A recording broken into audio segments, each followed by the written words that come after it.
একজন আলেম হয়ে, এত বড় একজন ইমাম,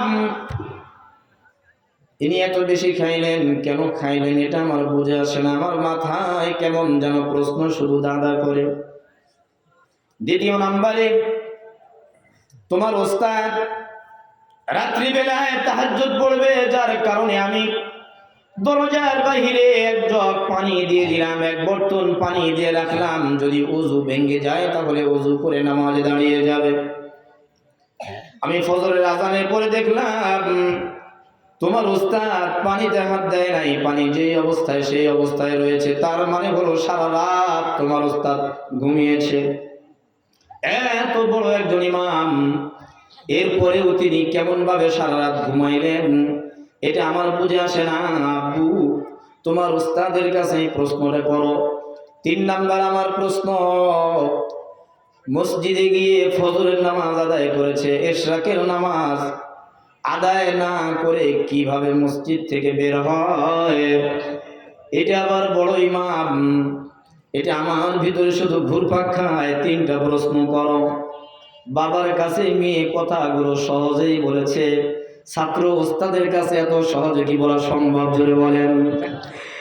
আবু ইউসুফ রহমতুল্লাহি আলাইহি মেয়েকে ডাক দিয়ে বলে, মা, তুমি যে প্রশ্নগুলো করেছো, এই প্রশ্নগুলো এত সহজভাবে আমি আমার ওস্তাদের কাছে করতে পারবো না। তার চেয়ে বরং ভালো আমার ওস্তাদকে আমি রুমে বসতে বলি, তুমি রুমের বাহির থেকে প্রশ্নগুলো করবা। আবু ইউসুফ রহমতুল্লাহি আলাইহির মেয়ে বললেন, ঠিক আছে, তাই করা হোক। আবু হানিফা রহমতুল্লাহি আলাইহিকে ঘরের মধ্যে বসাইয়া প্রশ্ন করা হলো, ইমাম সাহেব, 1 নাম্বার প্রশ্ন, আপনি খানা বেশি খাওয়া সুন্নত না কম খাওয়া সুন্নত?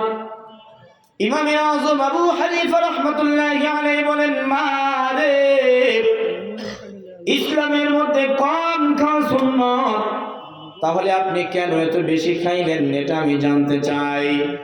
ইমামে আযম আবু হানিফা রাহমাতুল্লাহি আলাইহি বলেন, মা, তুমি যেই খানা দিয়েছিলা, তোমার বাবা যেই খানাটা আমার সামনে নিয়ে পরিবেশন করেছে, আমি দেখলাম খানার ভিতরে এত হালাল খাবার, আল্লাহ রাব্বুল আলামিনের রহমত খানার উপরে বর্ষণ হইতেছিল। আমি আবু হানিফা সেটা চর্মচক্ষু দ্বারা দেখতেছিলাম। সুবহানাল্লাহ, একটু আস্তে বলেন। হালাল খানা খাওয়া এটা ফরজ। হারাম যদি খান কোন ইবাদত কবুল হবে? জোরে বলেন, কবুল হবে? কবুল হবে না।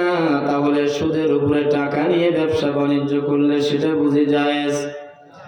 আশা ব্রাক ঠেঙ্গা মারা থেকে শুরু করে যতগুলো 22, 23, 24 যতগুলো অফিস আছে, কারিতাস, এগুলো থেকে টাকা উঠাইয়া যদি আপনি কাজে লাগান, মনে হয় এটা সুন্নত। জোরে বলেন, জায়েজ হবে? জোরে বলেন, জায়েজ হবে না। এটা থেকে আপনারা বিরত থাকবেন, পারতপক্ষে এগুলো থেকে টাকা নেবেন না। সুদের কারবার আপনারা করবেন? জোরে বলেন, করবেন না। হারাম কোনো অবস্থাতেই যেন আপনার ভিতরে না আসে, বাবা, এদিকে সজাগ থাকবেন। এত বড় বড় প্রাণী আল্লাহ রাব্বুল আলামিন জমিনের মধ্যে রেখেছেন, যাদের প্রতিদিনের খাবারের প্রয়োজন হয় 27 টন। আমি আপনি কতটুকু খাই? সারা দিনে হয়তোবা আধা কেজি চাউলের ভাত খাইতে পারি। কারণ যারা মুরব্বী হয়ে গিয়েছেন ওনারা হয়তোবা 1 পোয়া চাউলের ভাত খেতে পারেন সারা দিনে।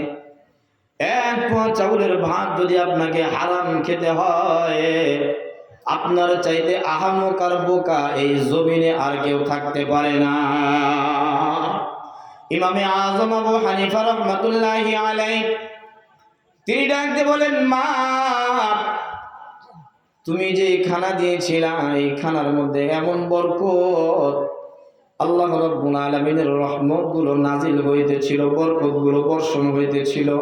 আমি আবু হানিফা খানার উপরে বর্ষণগুলো, বরকতগুলো দেখতেছিলাম, যার কারণে আমি হালাল খানা যতটুকু খাওয়া যায় ভিতরে নূর জন্মে নূর পয়দা হয়, যার কারণে যদিও ইসলামে কম খাওয়া সুন্নত ছিল, আমি আবু হানিফা ইতিপূর্বে কোনোদিন কারো বাড়িতে দাওয়াতে গিয়ে এত হালাল খানা পাই নাই, যার কারণে সুযোগটা হাতছাড়া করি নাই, আমি একটু বেশি খেয়ে নিয়েছি।